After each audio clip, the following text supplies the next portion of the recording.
Então, pessoal, voltamos agora. Todo mundo satisfeito, fez o seu lanche, eu comi meu chocolate, então agora já estamos todos aqui. Eu gostaria de abrir, assim, alguns questionamentos, comentários da fala da Leta, para depois a gente seguir adiante. Eu estava falando, antes que começasse a gravação, a necessidade de ter um registro, mas um registro fidedigno de como essas coisas aconteceram, as implicações que tem, e o que está por trás, né, de tudo que muitas vezes pode ser divulgado e que não é contando a história realmente como ela foi, né? Felizmente, a Giza está fazendo isso de maneira dedicada e exemplar. Ela vai contar um pouco do trabalho, inclusive dos instrumentos, né, das interfaces que estão desenvolvendo para buscar registrar essa memória, né, com os atores envolvidos. Daqui a pouco a Giza vai contar, né, um pouco disso. Muito bom. Amélia, então. Tem a Amélia, depois Yuri. Obrigada, Isabel. Leta, eu digo que eu fiquei super emocionada com o seu registro, né? Seu depoimento. Eu acho que sua história se confunde com a própria história dos processos autogestacionários de Belo Horizonte, Minas. É incrível ver, assim, a sua capacidade de doação, a sua capacidade técnica, a sua capacidade de gerir esse processo, de se envolver. É muito emocionante, viu? Eu não tinha noção, assim, do seu envolvimento e fiquei muito emocionada. Eu queria te fazer algumas questões, assim, algumas perguntas. Uma delas tem relação com o que você aborda em algum momento sobre a possibilidade de uma oficina escola. Vocês chegaram a pensar, porque a gente teve uma experiência aqui em João Pessoa, de uma oficina escola, na época dos investimentos da Espanha, nos projetos de restauro, né, da arquitetura, principalmente do centro histórico, e foi transformador, sabe?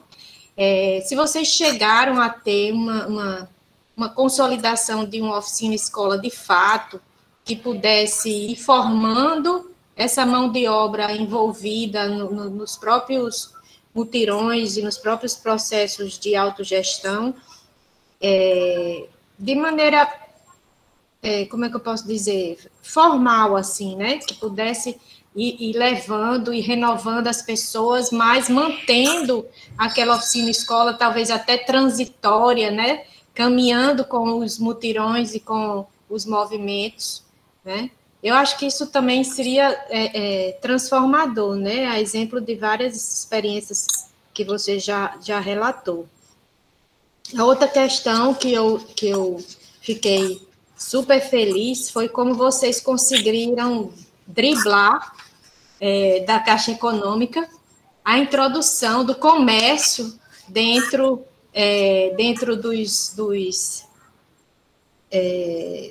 dos complexos, né, habitacionais, porque isso é uma das coisas que eu tive um pouco de vivência quando estava na Secretaria de Planejamento, e é impressionante como a Caixa Econômica, ela pensa assim, né, de maneira muito presa dentro desse universo do modo de morar, né, da população que a gente trabalha, onde o comércio está muito correlacionado com a habitação, né? A gente trabalhou numa comunidade aqui que você tinha a parte da frente da casa era o comércio, a parte de trás era a habitação, e as pessoas precisam dessa relação mais direta de comércio e habitação, porque trabalham em casa, porque tem um pai mais idoso que precisa cuidar, porque tem criança, não pode se deslocar para ir botar sua vendinha, seu comércio, sua lojinha em outro estabelecimento mais distante da sua habitação. É incrível como esses agentes financiadores assim ainda não conseguiram incorporar os modos de morar, né, como, só para fortalecer ainda mais o MON, né, essas diferentes formas de morar da população que a gente trabalha, sabe? De maneira que a gente possa ter uma diversidade de usos muito maior. Ainda é muito modernista, habitação, separado de comércio, separado de, sabe, quando é que a gente vai chacoalhar isso, né? Mas, assim, olha, eu estou muito feliz, viu, Margarete, Gisele, assim, como é que você chama? É Estela ou quem tem um nomezinho? Senir. Como? Estela. É a Senir, é porque a Estela é a filha dela que... Senir. Senir, estou ansiosa para ouvir sua fala também, Senir. É que eu estou utilizando o celular dela, né? Então tá no nome dela. Sim, sim. Mas eu até queria colocar uma questão a respeito do que Leta falou na época, né, do RSV, que teve aquela questão das medições, etc., e ocorreram muitos atrasos, né? Inclusive, as pessoas que trabalhavam lá, e que algumas que são moradoras agora, hoje em dia, outras não, que foram contratadas de fora, que passaram muitas dificuldades também financeira, porque eles não tinham dinheiro nem para se locomover, para ir trabalhar, não tinham dinheiro para comprar um pãozinho em casa. Então, nós tivemos a ideia, né, eu e os meninos, da gente tirar do nosso dinheiro mesmo para poder ajudar eles, porque nós recebíamos, né, a gente tinha essa vantagem que não era contratado por eles lá, então a gente tinha nossa verba. Aí nós tivemos que ajudar eles durante 2, 3 meses, que eles ficaram sem receber. Inclusive isso, né, Leta? Essa questão do financeiro lá, dessa negociação que teve, afetou também eles, né, numa maneira muito direta. E o mais revoltante é isso, né? A gente foi muito difícil. A gente tinha um mundo de dinheiro, né? Assim, liberado e preso, né? Então, era aquela situação assim, paradoxal, sabe? Foi. Em relação a essa questão que você colocou da formação, Amélia, é justamente isso, né? Quer dizer, a gente, enquanto os mutirões estavam acontecendo de uma forma contínua, não tinha uma preocupação de formalizar, né? Porque isso caminhava junto. Então, as pessoas formadas no mutirão em Ipatinga passar para o seguinte era uma coisa, uma consequência natural, e depois virem para Belo Horizonte e de um empreendimento passar para o outro, né?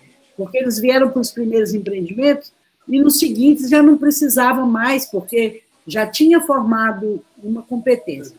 Então, e tinha essa lógica de sempre instalar em todos os canteiros um canteiro escola, digamos, a formação dos profissionais necessários, porque a gente sempre partiu do seguinte princípio, né?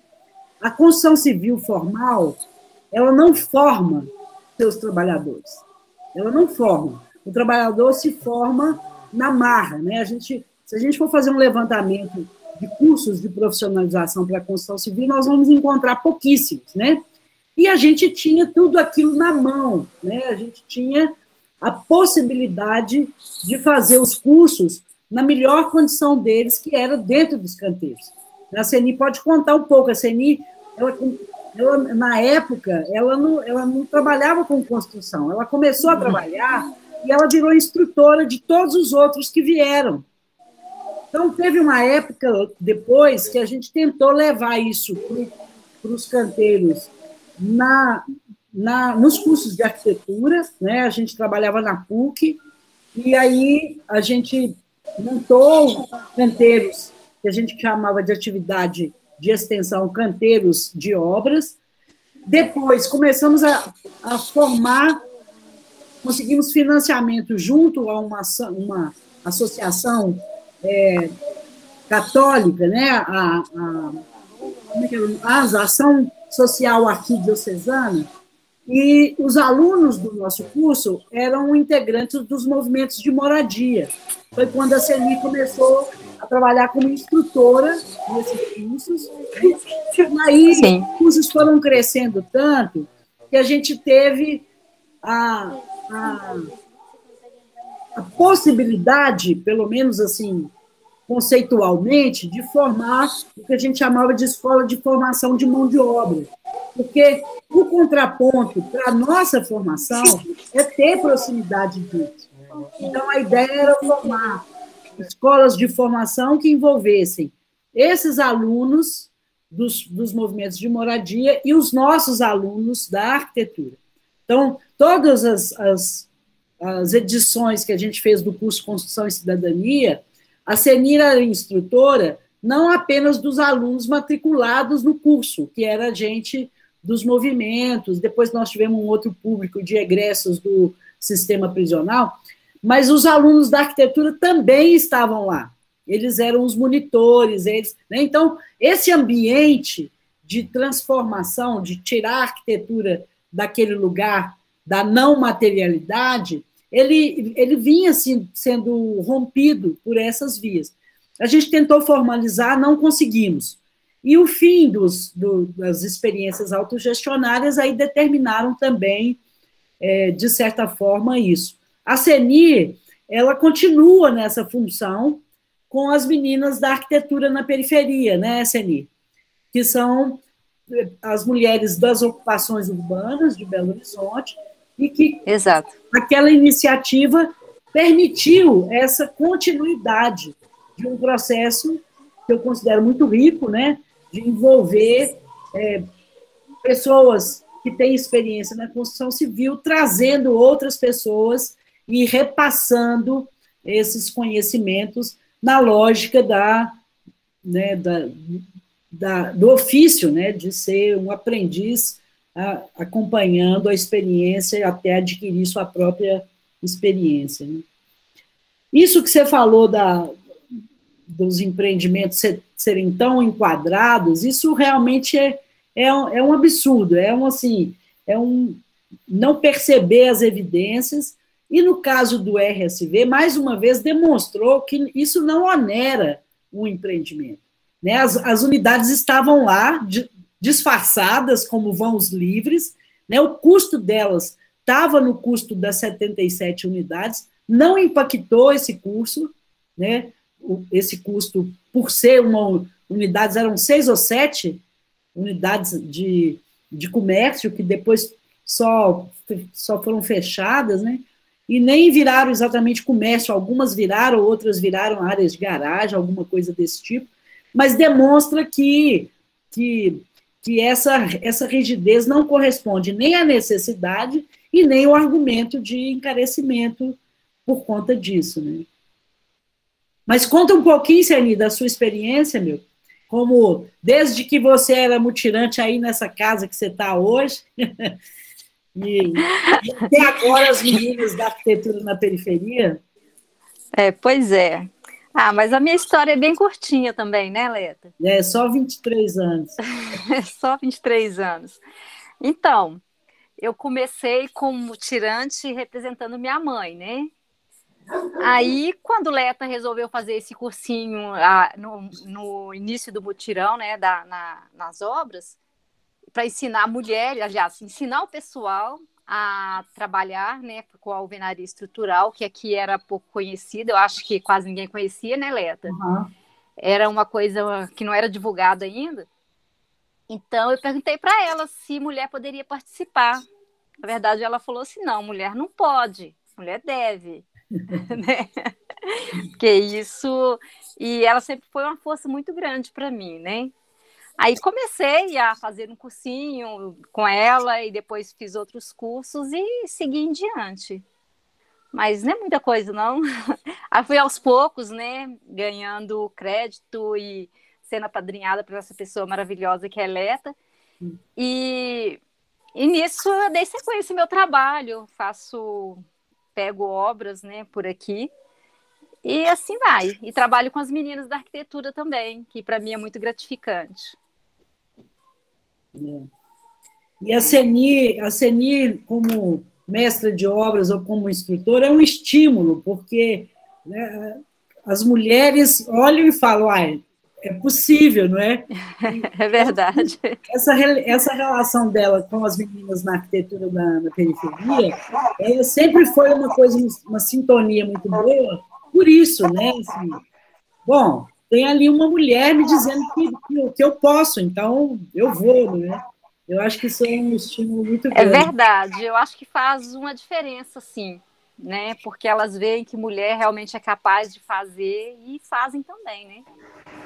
Faz uma grande diferença de ter uma mulher como instrutora do que um homem, assim, para elas, né? Como mulher.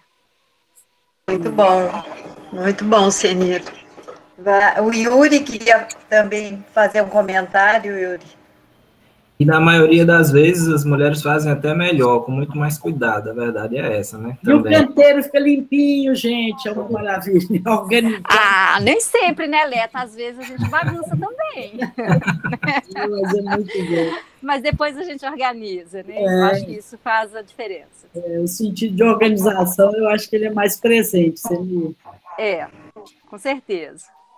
Mas, gente, primeiro, Leta, obrigado, né, pela apresentação, acho que foi muito enriquecedora também a participação da Ceni, e eu queria trazer aqui uma fala rápida, lembrando que, bom, não sei se todos sabem, conhecem, mas a gente esteve na última gestão da Prefeitura de Conde, né, até o ano 2020, e lá a gente tentou implementamos algumas ações, né, relacionados à assistência técnica.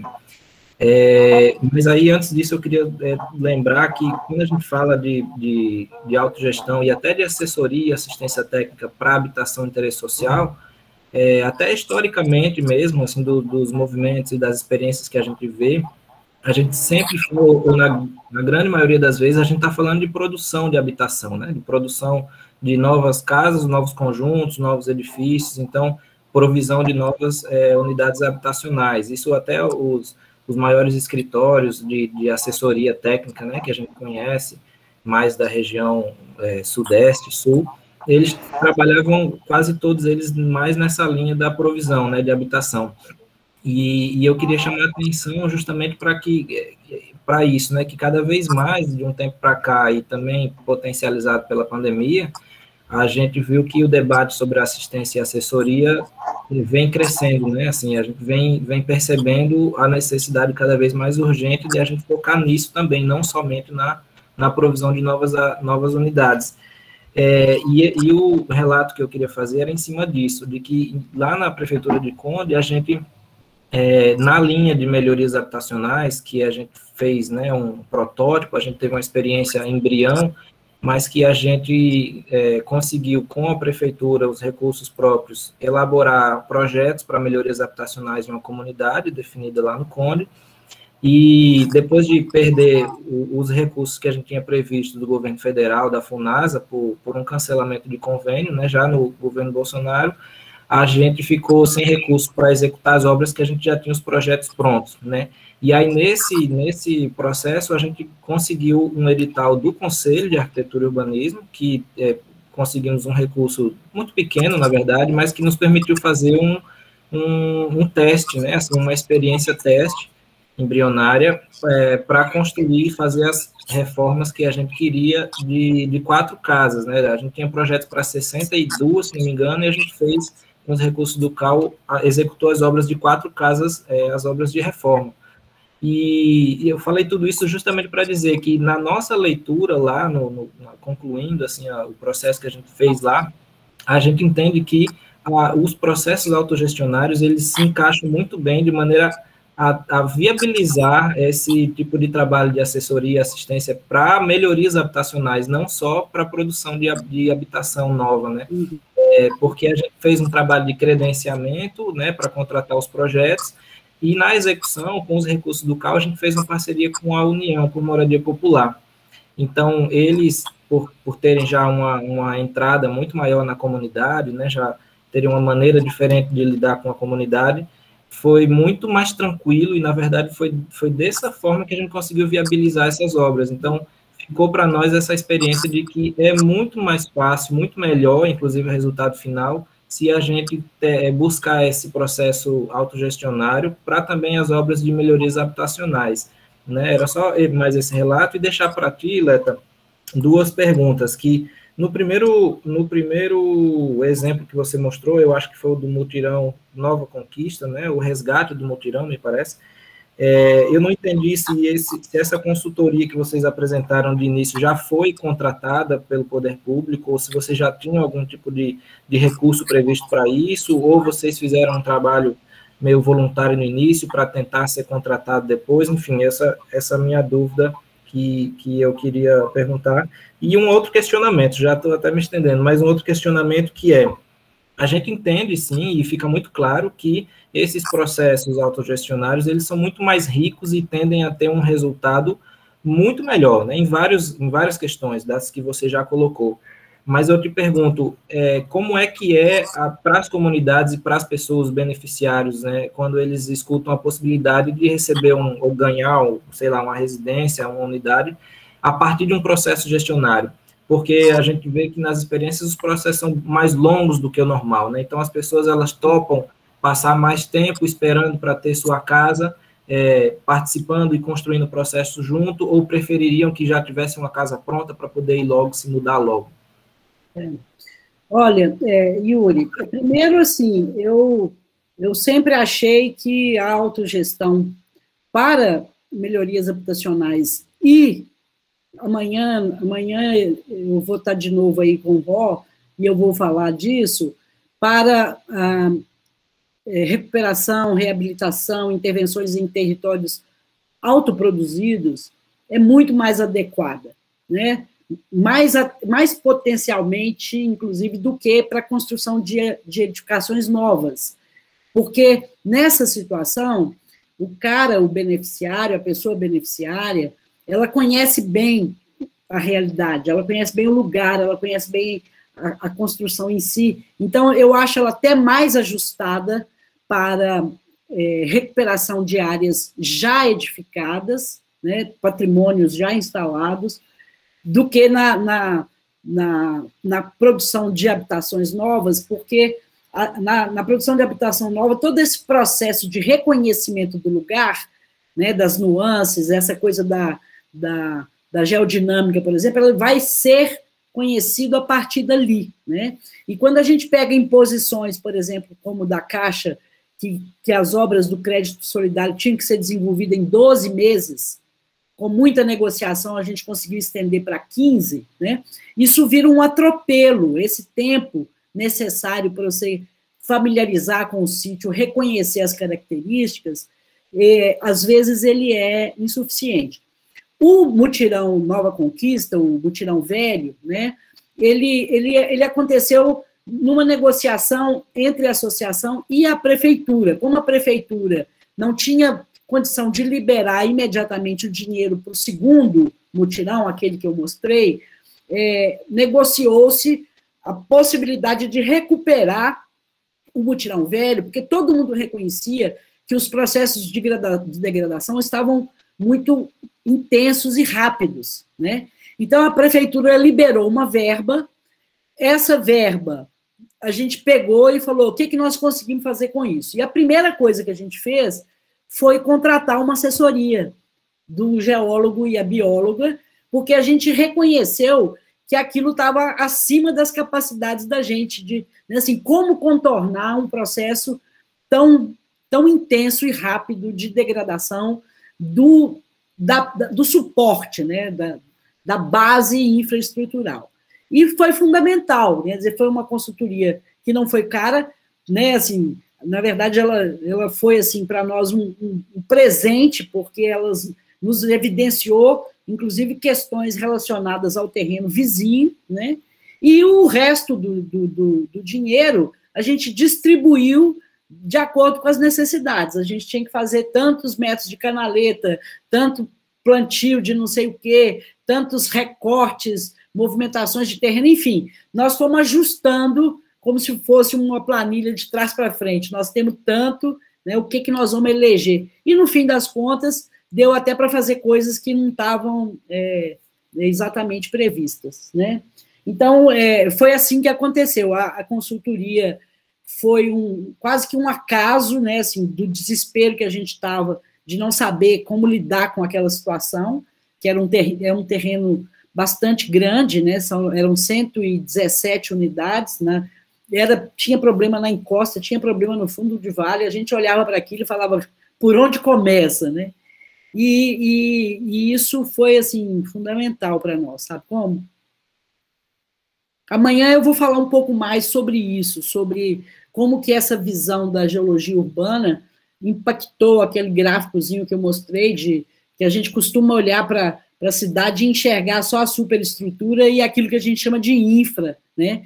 E nisso a gente ignora, né, menospreza o verdadeiro suporte que é a infraestrutura. Como que olhar para isso muda um pouco, ou muda bastante, a forma da gente encarar as intervenções, principalmente em áreas autoproduzidas, né? Obrigada, Yuri. Muito boa pergunta. Cláudia?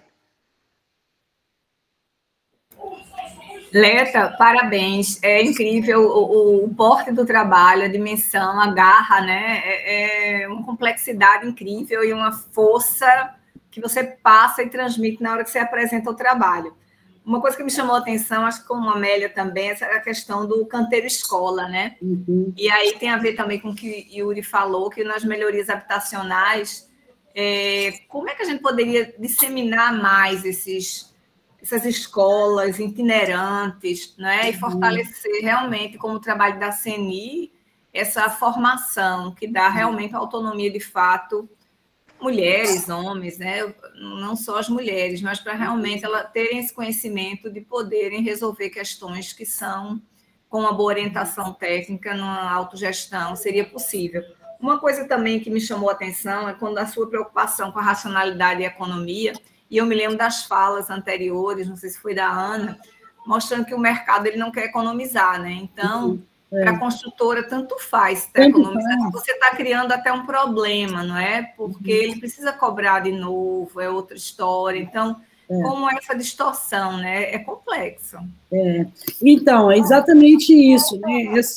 Essa coisa que não faz sentido, né, no mercado formal da construção, na produção autogestionária faz, né? Faz sentido, porque você não está extraindo mais valor para passar para outro. O mais valor extraído, ele está ali, ele vai impactar exatamente aquele produto, né? Então, essa ameaça que a autogestão significou no Brasil inteiro é isso, porque as planilhas, os primeiros empreendimentos autogestionários, a gente partia da mesma planilha que as empresas construtoras. É como se hoje eu pegasse um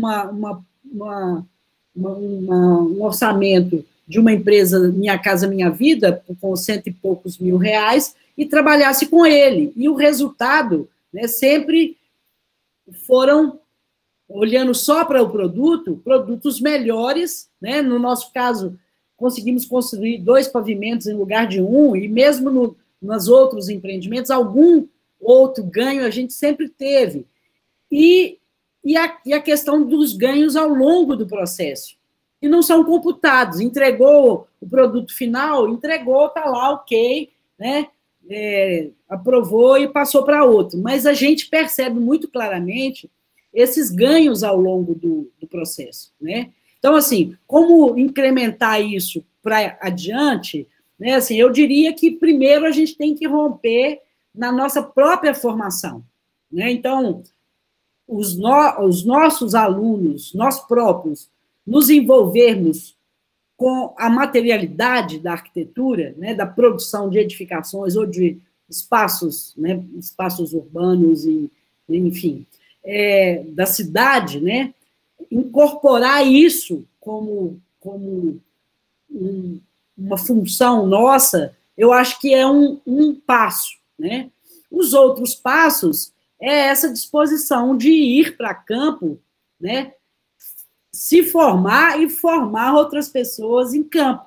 Você sempre encontra, né, eu sempre encontrei disposição, pessoas dispostas a isso, né? Em todas as experiências autogestionárias que eu participei, sempre teve gente com disposição de formar outras pessoas a partir, né, do seu aprendizado, especialmente num ambiente que não é um ambiente de concorrência, porque na construção, nos canteiros de obras convencionais, né, o sujeito, por exemplo, o cara que sabe ler projeto, ele não quer que o outro saiba, porque se o outro começar a saber também, ameaça ele, né, naquela posição privilegiada que ele tem. Então, em canteiros tradicionais, o projeto fica fechado dentro do barracão de obras. Ele não circula igual na autogestão, que os projetos andam de mão em mão, quem aprende, quem quer entender o que está ali, né? Assim, tem os cursos que a gente sempre dá, envolve a leitura de projeto, né? Quebrar, né, essa separação aí que o projeto, aquela linguagem codificada impõe, né? A própria representação da alvenaria estrutural favorece isso, que ela é muito mais compreensível, né?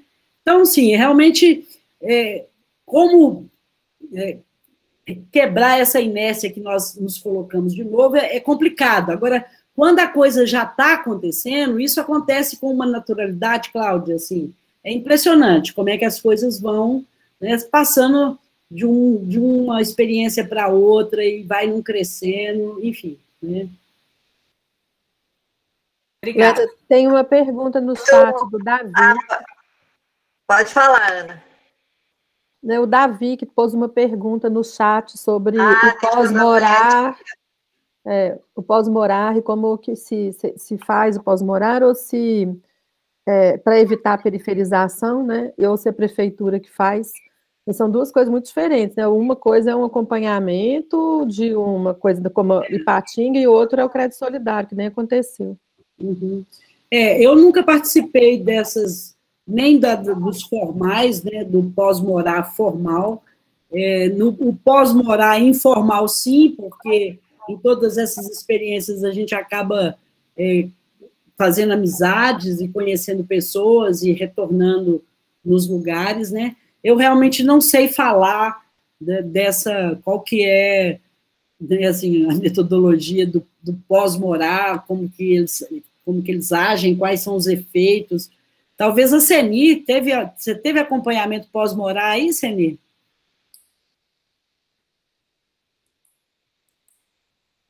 Tá sem microfone. Desculpa. Não, eu não participei de nenhum acompanhamento pós-morar, não. Mas algumas pessoas acompanharam, sim, por algum período. Mas como eu trabalhava fora, eu não participava das reuniões. Uhum. Não participava desse processo. Uhum. Eu saía cedo, né? Chegava já à noite, então eu não tive esse contato. Eu não vi a pergunta no chat. Sim, pode? Não, é sobre essa pergunta. É porque nos primeiros conjuntos, Havaí, Vila Régia e Urucuia, de fato, não teve esse acompanhamento no pós-morar. Mas a ASCA, ela requisitou, depois de um tempo, a ASCA é a Associação do Sem Casa do Barreiro, que é uma regional que foi atendida por esse programa da autogestão, e ela conseguiu conquistar esse direito a um acompanhamento social depois da obra finalizada por 6 meses. Então, assim, uma parte dos conjuntos da autogestão de Belo Horizonte, pelo menos da primeira geração, foi contemplada por esse acompanhamento social. Uhum. Não, mas aqui no Urucuia também eu acho que teve esse acompanhamento. Eu é que não participei. Entendi. Entendeu? Então foi do Vila Régia que eles requisitaram e começou no Urucuia. No Urucuia. Mas sim, isso virou parte da política, né, da autogestão, esse acompanhamento social. O que também gera alguns problemas, porque as comunidades, de alguma maneira, ficavam um pouco dependentes desse acompanhamento. Então, cabe uma crítica a isso, né, em relação a essa certa dependência dessa assistência social no pós-morar, ainda que ela contribua também de várias formas. Mas é isso, foi sim parte do programa. Mas no crédito solidário não teve, né? É que eu saiba, não, viu, Ana? Porque quase todos os empreendimentos viraram empreendimentos de empreiteira no final e gastou o triplo do dinheiro. Isso que eu contei do RSV aconteceu de forma mais ou menos simétrica nos outros empreendimentos todos, né? Aqui, gente, eu estou olhando a hora aqui, eu estou achando que a gente devia passar para a apresentação. Pois é, eu acho que ela vai impulsionar outras questões, né, Giza? Que às vezes, né? Inclusive essa com relação ao pós-morar, porque a Giza está olhando para isso alguns anos depois, né? Décadas já, né, Giza? Isso mesmo, Leta. Depois a gente retorna, eu acho que podíamos dar continuidade, então, com a tua apresentação. Sem querer atropelar ninguém, mas... Eu acho que a gente podia só liberar a Senir, né? Porque... eu já ia me despedir de vocês mesmo. Obrigada demais, Senir. Tá. Um abraço para todos, um prazer, viu? Muito obrigada pela tua participação. Senir podia voltar no dia da arquitetura na periferia, né? É mesmo, bom. Pode deixar. Semana que vem, a gente te avisa. Vai ser legal. Tá. Voltar com a Karina. Né? Beleza. Então tá. Boa lembrança, Ana. Obrigada, Senir. Falou, tchau para todos. Tchau. Tchau. Vocês estão conseguindo visualizar a tela, pessoal? Sim. Sim. Ótimo. Sim, estamos. Eu queria só escutar a Leta até o final, assim. Que pena que eu tenho que fazer essa intervenção, porque é tão rica a experiência dela. Bom, eu faço parte desse grupo que é o MON, né, que vocês já sabem a respeito. Sou orientada pelo professor Roberto, que amanhã vai estar com vocês e apresentar a autogestão do ponto de vista das águas, assim como Leta também. E eu fui formada pela Leta e pelo Ró e pela Senir na oportunidade do Escritório de Integração, que era um espaço de pesquisa, extensão e ensino da PUC. E a Senir era uma dessas pessoas que auxiliava no canteiro experimental dessa formação. Fui parte também desse Construção e Cidadania, em que a gente, enquanto alunos, formava mão de obra capacitada, ao mesmo tempo em que a gente se formava, né, enquanto arquitetos e, de alguma maneira, pessoas que compreendiam um pouco melhor do campo da construção.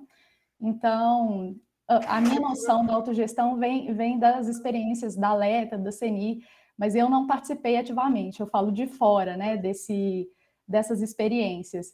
E aí, muito incentivada e curiosa por essas experiências, de tudo que a Leta compartilhava com a gente, dentro do Escritório de Integração, que eu fui pesquisar isso agora no doutorado, que se iniciou em 2018, com um compromisso que é de escutar outras pessoas que participaram do processo, e não só esses agentes ditos oficiais, ou esses discursos também oficiais, né, como prefeitura, as próprias assessorias técnicas. Então, a ideia da pesquisa é de dar voz, assim por dizer, a várias pessoas que ou participaram do processo de autogestão, ou que hoje vivem nesses conjuntos, mas que estavam externas a ele, de entender, né, o impacto desse processo na vida delas.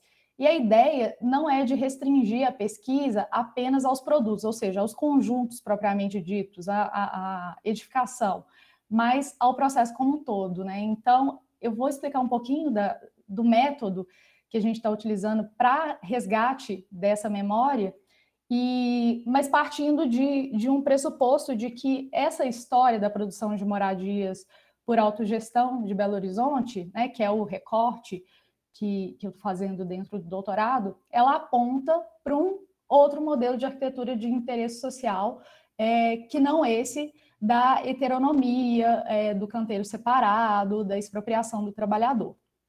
No entanto, essa autogestão de Belo Horizonte, ela é envolta num tabu.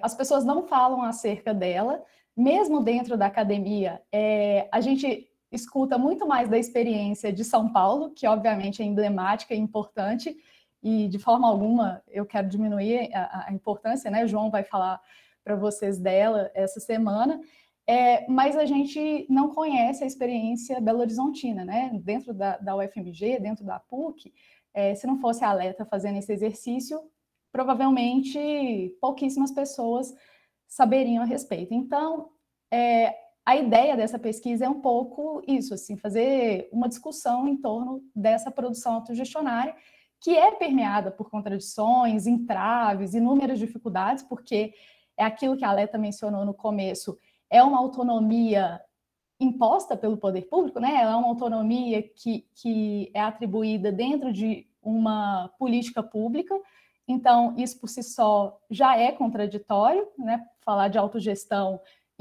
institucionalizada, assim por dizer.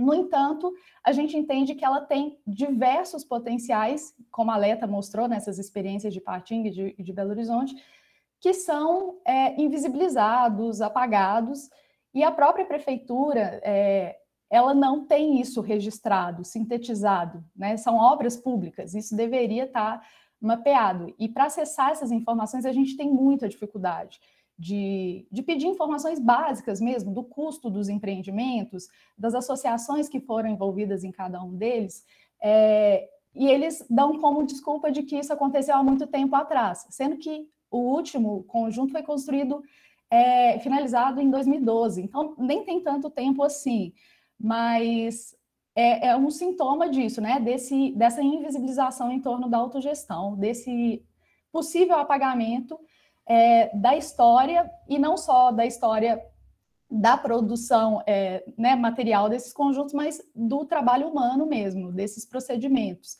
Então, a ideia dessa pesquisa é um pouco de recuperação e conscientização em torno disso, e também buscando devolver, que foi aquilo que vocês colocaram, devolver para essas comunidades e fazer com que elas reflitam também acerca disso, porque é uma memória que está se esvaindo, de fato. Bom, então, vou passar como visibilizar essas experiências que não são hegemônicas.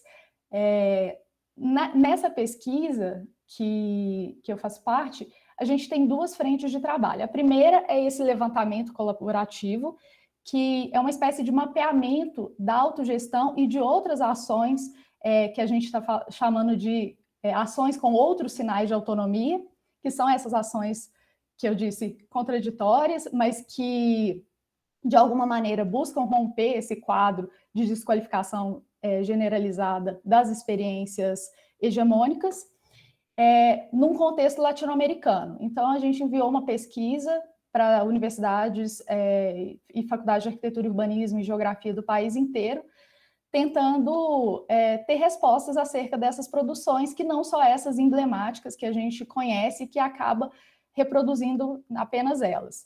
E a segunda é essa interface de avaliação, ou pelo menos uma interface de registro da recuperação histórica da autogestão de Belo Horizonte, que é uma imersão, então. Se a primeira ela tenta mapear de uma maneira mais geral as experiências, a segunda ela tenta fazer essa imersão na história da autogestão a partir dessas vozes diversas que eu mencionei.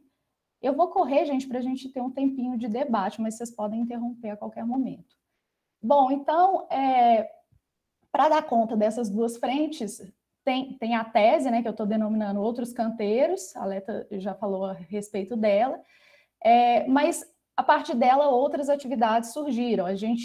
Eu e o professor Roberto demos uma disciplina de graduação na UFMG em 2019, teve o rolezinho da autogestão, que foi um evento que a ideia basicamente era de colocar para a comunidade acadêmica e para parceiros, coletivos, a possibilidade de visitar 4 conjuntos da autogestão, exatamente para visibilização né, do resultado desses processos.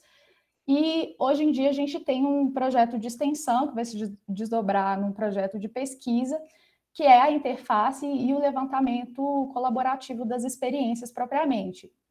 E a ideia é de que a gente faça um material que retorne a essas pessoas, que retorne a essas comunidades, um material mais gráfico, com fotos do conjunto, porque basicamente a interface ela se deu nessa interação com eles a partir de uma coleta expressiva de imagens.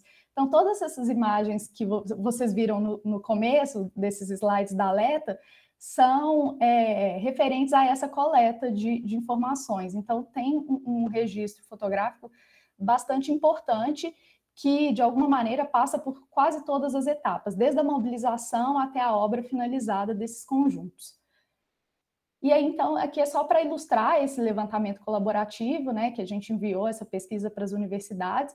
A gente não teve uma resposta muito expressiva, mas a ideia é de colocar isso no site do MON em breve e de que as pessoas possam continuamente abastecer isso que a gente está chamando de um repositório dessas práticas que apontam para uma outra possibilidade de produção habitacional. E esse levantamento está baseado em 4 categorias, que são experiências que seriam, por exemplo, conjuntos, ocupações urbanas, enfim, mutirões, os marcos legais, que seriam, por exemplo, decretos, leis, porque a gente entende que a articulação desses 4 elementos compõe uma rede. Então, a gente, de novo, não está tratando apenas do resultado, dos produtos, mas do processo como um todo. Então, apontar, por exemplo, um decreto, uma lei ou um determinado governo que tenha contribuído para isso, para a gente importa tanto quanto a experiência em si, o conjunto materializado ao final. Eventos também que, porventura, assembleias, reuniões que tenham ajudado a compor essa rede, e os grupos organizados, como as próprias assessorias técnicas, coletivos, que, de alguma maneira, contribuem para a construção de políticas públicas autogestionárias ou outras práticas que não necessariamente essas institucionalizadas. E aí, para ilustrar, né, como que a gente vai colocar à disposição esse levantamento, a ideia é de espacializá-lo, né, então esse mapinha aí da América Latina, e cada um desses balõezinhos, eles são acessados e vocês vão poder ver uma informação breve de cada uma dessas atividades, experiências, marcos legais, e a ideia é de que, a partir dessa primeira exposição, outras pesquisas possam ser empreendidas, né? Então, a ideia é de disseminar mesmo a informação acerca dessas experiências e que as pessoas possam aprofundar outras histórias, outras pesquisas mesmo e fazer uma discussão ampliada. A gente não quer restringir ao nosso grupo de pesquisa de forma alguma. Então, dentro dessa perspectiva, né, então falei um pouco desse levantamento que está sendo feito e que a ideia de ser abastecido continuamente, a gente tem essa outra tarefa que é de avaliar a produção autogestionária de Belo Horizonte a partir dessas várias memórias.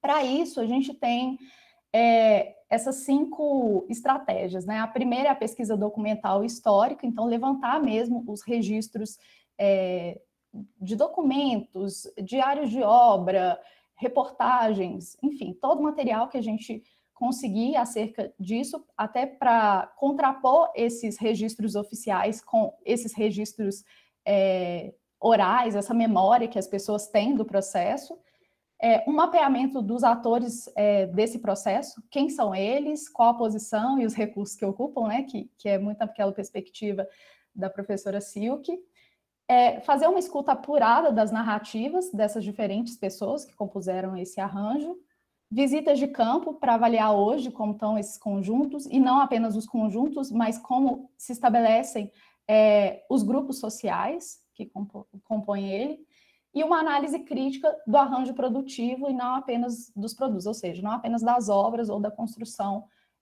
finalizada. E para isso, então, a gente está partindo de uma avaliação que tenta, de alguma maneira, passar por esses fatores, né, esses 11 fatores, que foram fatores que emergiram da própria análise, mas também, assim, né, da ideia da tecnologia social, da adequação sociotécnica. Então, tem uma base de referência, né, tem conceitos aqui que a gente busca avaliar, mas outros, eles apareceram na interação mesmo com esses agentes, nas entrevistas, nas visitas de campo que foram feitas. Então, um dos fatores que a gente quer identificar é o grau de autonomia desses moradores, famílias, nas diferentes fases do processo. Então, desde a organização até o pós-ocupação. A possibilidade de formação política dos beneficiários, ou seja, se ao longo do tempo, né, eles adquiriram uma certa consciência política, uma consciência da própria situação, entendendo que esses grupos muitas vezes estão em condições tão vulneráveis que é aquilo que a Silke fala, eles estão ali só por conta da moradia, e isso é obviamente compreensível, mas a gente quer entender se nesse processo eles conseguiram adquirir essa formação política, e aí os agentes como um todo, não apenas lideranças profissionais. Oportunidade de qualificação profissional e geração de emprego e renda, que é o que a Leta mencionou como um evento potencial de economia solidária, então identificar, né, se de fato eles deram conta de ter essa oportunidade nos canteiros e também no pós-ocupação. Se a obra foi conduzida por mutirão autogestionário, entendendo que o mutirão autogestionário ele é uma estratégia importante para reunião e para um trabalho cooperativado, ainda que algumas questões sejam importantes ser colocadas, como sobre trabalho, atividades menores sendo executadas nesses mutirões, e não necessariamente atividades qualificadoras. A gente entende que o mutirão ele é um aspecto importante e que ele se distingue de obras que são conduzidas de uma maneira tradicional, por empreiteiras, numa divisão já conhecida. Outras tecnologias sociais ou possíveis adequações sociotécnicas, entendendo que todas essas estratégias anteriores aqui, de 1 a 5, elas são parte disso que a gente entende por tecnologia social ou adequação sociotécnica. Então, quais outras, como elas subvertem esse canteiro tradicional? Também entender se existe um potencial de transformação do espaço da moradia, ou seja, se esse espaço ele, conseguiu abrigar transformações e né, o uso dele como foi feito ao longo do tempo, entendendo que muitas dessas pessoas já são autoprodutoras, né, e partem daí, dessa transformação em que elas são os principais protagonistas. A inserção urbana dos conjuntos, onde estão localizados esses conjuntos na malha urbana, o grau de permanência das famílias nesses conjuntos, entendendo que um grande problema, né, desses conjuntos habitacionais do modelo hegemônico é exatamente essa evasão das famílias, que muitas delas fazem esses contratos de gaveta, ou que após um pequeno tempo ali, que é o tempo estipulado por aquela política, elas deixam esses conjuntos, e entender, então, se essas famílias permanecem, se existe uma distinção entre as famílias que conduziram o processo por autogestão dessas de um processo tradicional hegemônico. E o potencial de transformação individual, assim como o potencial de transformação coletiva. Né, alguém, eu acho que foi a Juliana, colocou, né, das mulheres conseguirem se ver livres de situações abusivas. No nosso entendimento, isso é um grande potencial de transformação individual que o processo da autogestão trouxe para essas pessoas. E aí a gente vai mencionar, mas também existem potenciais coletivos que a gente quer evidenciar. Então, enfim, esses são os fatores de avaliação para mostrar, né, para vocês o que a gente está olhando quando vai nesses conjuntos, conversa com esses atores.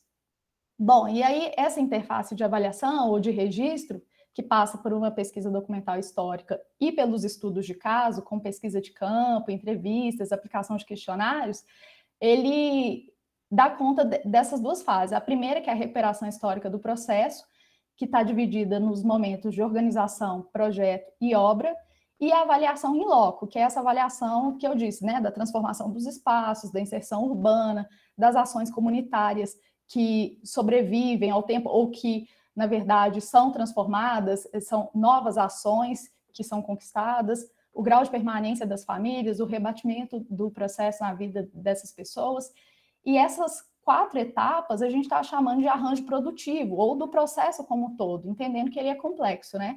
Ele começa aqui com a mobilização das famílias, que são selecionadas, se associam em cooperativas ou associações e passa pela obtenção do terreno, obtenção de recursos, e muitas vezes isso no decorrer de 15 anos, 10, 15 anos, que é a média de tempo que demora para que a pessoa, né, se organize até obter a unidade habitacional. Então, acho que alguém fez uma pergunta nesse sentido, né, se essas pessoas optam.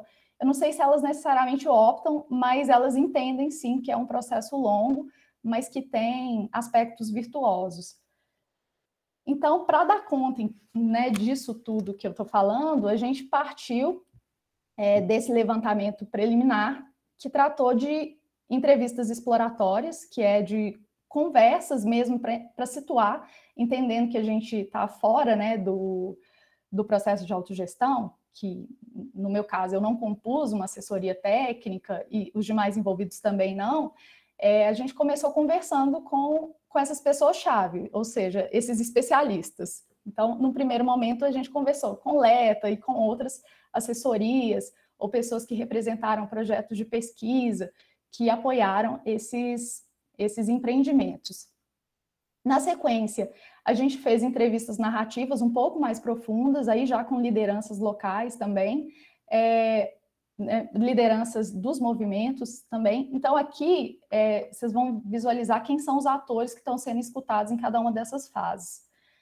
Nessa primeira etapa, a gente já se deparou com um número grande de fotos, documentos, e é isso que deu origem às demais fases. Foi a partir dessas conversas que a gente formulou isso que a gente está chamando de interface de avaliação, mas ela não estava pré-concebida e, na verdade, ela não cabe a todos os conjuntos, a todos os processos de todos os conjuntos, porque cada conjunto, a partir da sua rede de atores, vai exigir um determinado tratamento para essa escuta. Então, essa interface ela é aberta, a gente está disposto a adaptá-la a depender da maneira como o processo foi conduzido e de quem são esses atores. Então, nessa segunda fase, que também envolve essa coleta de documentos, a gente já fez um reconhecimento, que seria a primeira visita ao conjunto, que foi uma visita com isso que a Silk chama de entrevista itinerante, percorrer o conjunto, conversando com essas pessoas e sabendo mais acerca do processo. E, nesse momento, a gente já fez isso ou com agentes do poder público, pessoas que, na época, estavam à frente da Urbel, que foi, né, esse órgão que, de alguma maneira, conduziu o processo de autogestão, né, conformou isso dentro da política municipal de habitação, assessorias técnicas e lideranças locais. Ao mesmo tempo que a gente fazia esse reconhecimento, a partir dessas entrevistas itinerantes, foi também caracterizada a inserção urbana e essa caracterização da ocupação, tentando identificar aí aspectos da mesoestrutura disponível nesses empreendimentos, o entorno imediato, como se dava, a questão do adensamento. Então, isso já a gente, dentro do grupo de pesquisa, avaliando a partir de alguns critérios, como se dava essa caracterização urbana. No terceiro momento, a partir da coleta das fotos, a gente já fez uma oficina nos conjuntos. Até o momento, a gente fez 2 estudos de caso completos, que foi no Conjunto Vila Régia, que eu vou apresentar para vocês com um pouco mais de detalhe hoje, e no RSV, que é esse que Leta mencionou. Por causa da pandemia, todas as atividades foram interrompidas, né? Então já tem quase 2 anos que a gente está parado, infelizmente, mas são vários os dados, várias narrativas já contempladas até agora. No Conjunto Vila Régia, a gente conversou com quase 40% da população residente, fora a oficina coletiva, que teve uma escuta maior, né, assim, com um grupo maior. Então, essa oficina coletiva, ela basicamente foi composta da exibição de fotos impressas, que as pessoas podiam levar para casa, relembrando um pouco do processo, e uma projeção de algumas imagens que a gente selecionou, que caracterizavam momentos distintos dessas 4 fases que eu apresentei para vocês, né? Organização, projeto, obra e pós-ocupação. E, por fim, né, essa oficina coletiva, ela também deu espaço para a gente apresentar um pouco da pesquisa e ter a oportunidade de conversar individualmente com cada um desses moradores no momento posterior, que é isso que a gente está denominando de pesquisa individual, que foi uma aplicação de questionário, porque a ideia era de abranger o maior número de unidades habitacionais, maior número de famílias, e se a gente fizesse uma entrevista narrativa com cada um deles, infelizmente a gente não daria conta nem de compilar essas informações. Então a gente optou por uma estrutura de questionário, mas que dava espaço para que essas pessoas também contassem um pouco das suas histórias de uma maneira mais livre, né? Que não só responder a esse checklist que a gente tinha feito. Junto disso, a gente fez um levantamento fotográfico das moradias, daquelas pessoas que permitiram, tentando registrar essas intervenções feitas ao longo do tempo. No caso do Vila Régia, ao longo de 20 anos, né, do momento de conclusão até 1 ano, 2 anos atrás. Então, aqui foram contempladas famílias e lideranças que moram no conjunto. Então, aqui é só para ilustrar cada uma dessas fases, o levantamento preliminar. Algumas vezes ele foi feito em loco, nos conjuntos, mas outras na escola de arquitetura, uma conversa um pouco mais demorada, narrativa acerca desses processos. Aqui é Leta, junto com a Antônia, no conjunto Vila Régia, a gente fazendo essa entrevista itinerante, né, percorrendo, relembrando do processo. Aqui eu trouxe um videozinho rápido do rolezinho da autogestão, que foi esse momento. Vou passar só um pedacinho, só tem, na verdade, mais imagens do que vídeo propriamente, mas só para vocês entenderem um pouquinho do que foi essa dinâmica.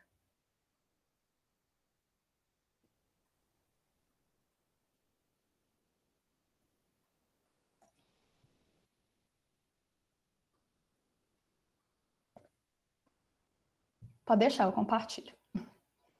Então, a gente partiu da escola de arquitetura da UFMG. Essa é Mônica, ela compunha esse corpo técnico da Urbel, então ela representa, né, o poder público, e a visita foi a 4 conjuntos, Vila Régia, Serrano, Urucuia e Fernão Dias. E a gente teve a oportunidade de conversar com os moradores, entrar nas casas. Aí, pessoal, isso tudo pré-pandemia, viu, gente?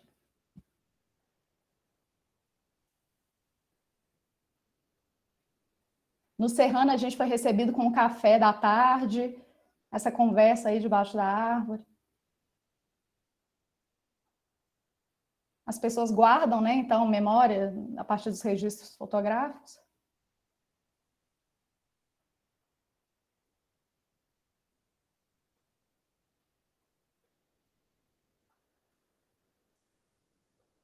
Essa Antônia, liderança local do Vila Régia, mas que hoje assume também um papel de liderança dentro da União, então já tem uma abrangência nacional. Bom, é isso, para não alongar muito, gente. Depois eu coloco o link. E, por fim, o registro da oficina coletiva, aqui é a mesa que a gente colocou com fotos impressas que as pessoas podiam levar para casa. As pessoas ficaram muito emocionadas nesse momento de ter esse registro, de poder levar. Foram feitas várias cópias da mesma foto, né, para que elas pudessem escolher.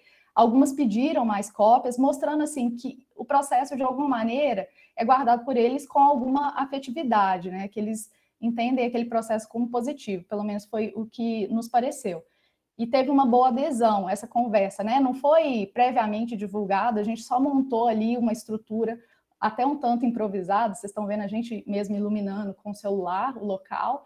Isso foi feito num pátio recém-conquistado, depois vou falar a respeito dele, no Vila Régia, e teve uma boa adesão. E aqui é uma das projeções em que essa moradora está tentando se auto-identificar. Uma questão que a gente observou é que essa rememoração dos fatos, ela ficou muito ainda atribuída a uma das lideranças locais que acompanhava a gente.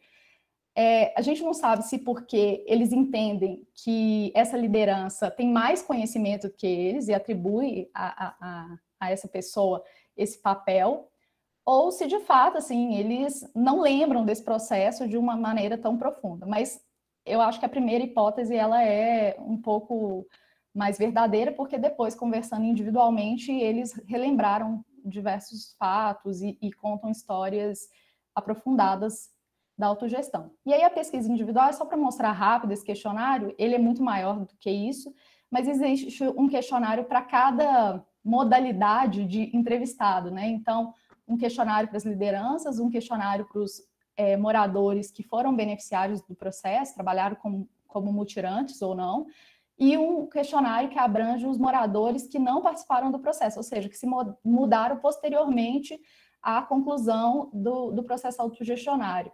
E nessa modalidade, a gente identificou que muitas das famílias, elas permanecem no conjunto. No Vila Régia, cerca de 80% das famílias continua vivendo no conjunto. As poucas habitações que não eram de beneficiários, elas algumas vezes eram de familiares, pessoas, né, que receberam por doação, né, herança, essa unidade habitacional, e outras vezes por uma questão de tráfico, de ameaça, algumas pessoas tiveram que sair, mas assim, a grande minoria.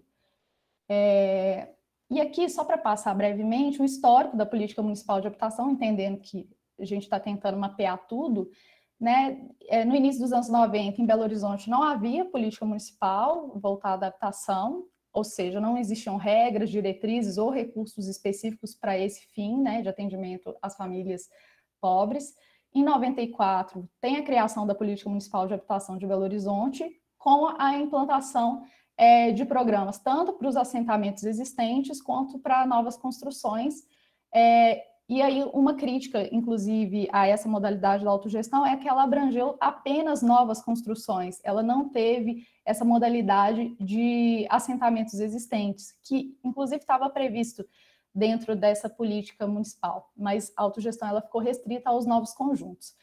E aí, dentre esses programas, a gente destaca o Orçamento Participativo da Habitação e o Programa de Produção Habitacional em Autogestão, que estava dentro do OPH. O OPH ele foi uma conquista do movimento. Existiu o Orçamento Participativo, mas o OPH, especificamente, ele foi criado a partir de uma pressão dessa associação que eu mencionei, que é a ASCA, que requisitou uma parcela enorme dos recursos no primeiro OP, e, diante disso, o poder público acabou criando essa modalidade específica para a produção habitacional, que não existia, que não era uma proposta inicial. Então, assim, o movimento, ele conquistou esse espaço, né? O que depois também acabou sendo um problema, no sentido de que essa institucionalização enfraqueceu esse mesmo movimento. Mas, no primeiro momento, a gente pode entender que a força desse movimento na implantação dessa política. Dentro da Política Municipal de Habitação, a gente tem a seguinte diretriz, eu acho importante pontuá-las, porque elas fazem parte dessa avaliação nossa, que era promover o acesso à terra e à moradia digna, promover processos democráticos na formulação e implementação da política habitacional, utilizar processos que garantiam maior qualidade e menor custo da habitação, priorizar formas de atuação que propiciem a geração de emprego e renda e assegurar a vinculação da política habitacional com a política urbana. E aí, dentro da política municipal de habitação, existiam 3 modalidades possíveis: gestão pública, cogestão e autogestão. Sendo que dentro dessa resolução do Conselho Municipal de Habitação, que né, institui a política municipal, existia essa questão que é de estimular a autogestão no processo de moradias, dos programas habitacionais, o que, na verdade, não foi feito. Eu vou mostrar depois os números, a gente vai ver que a parcela da autogestão é muito menor do que a das demais modalidades. Então, dentro da política municipal de habitação, a autogestão era caracterizada como uma forma de gestão onde um movimento popular organizado gerenciava todo o processo de produção do programa e seriam repassados aos beneficiários, né, por meio dessas associações, cooperativas, os recursos necessários para o investimento. Então, da forma como está colocado aqui, essas associações e os seus beneficiários teriam autonomia de todo o processo. Então, era mais ou menos assim, né, a estrutura prevista. As famílias se organizavam nessa associação, existiam assembleias e fóruns, né, que essa foto ilustra, por exemplo, para destinação dos recursos, isso dentro de uma divisão de núcleos feitos por regionais. O poder público repassaria esses recursos via convênio para a associação cooperativa, e a associação poderia gerenciar o processo como um todo, contratando assessoria técnica e mão de obra porque o mutirão, nesse caso, ele poderia ser uma opção, não deveria ser impositivo, mas a gente vê que, pelo menos na primeira geração, isso acaba sendo uma imposição. E a compra de serviços e materiais também, toda feita por essas associações. Aqui a autogestão em números, né, só para evidenciar um pouco isso que a Leta chamou de cota apaziguadora, né, uma parcela apaziguadora da produção, um registro de 94 a 2016, em que foram produzidas cerca de 21 mil unidades habitacionais. Dessas 21 mil, quase 50% foi para reassentamento, mas dentro de uma modalidade de gestão pública, 28% para o Minha Casa Minha Vida, na modalidade tradicional, não é o Minha Casa Minha Vida Entidades, na verdade em Belo Horizonte não existe o Entidades, e 22% para o OPH, só que o OPH eram aquelas 3 modalidades. Então, desses 22%, apenas 8% foi destinado à autogestão, né, para a gente mostrar que, de fato, é uma parcela ínfima e parece ser uma cota apaziguadora aí dos movimentos sociais. Então, na prática, não há estímulo à autogestão, como prevê a própria resolução do Conselho Municipal.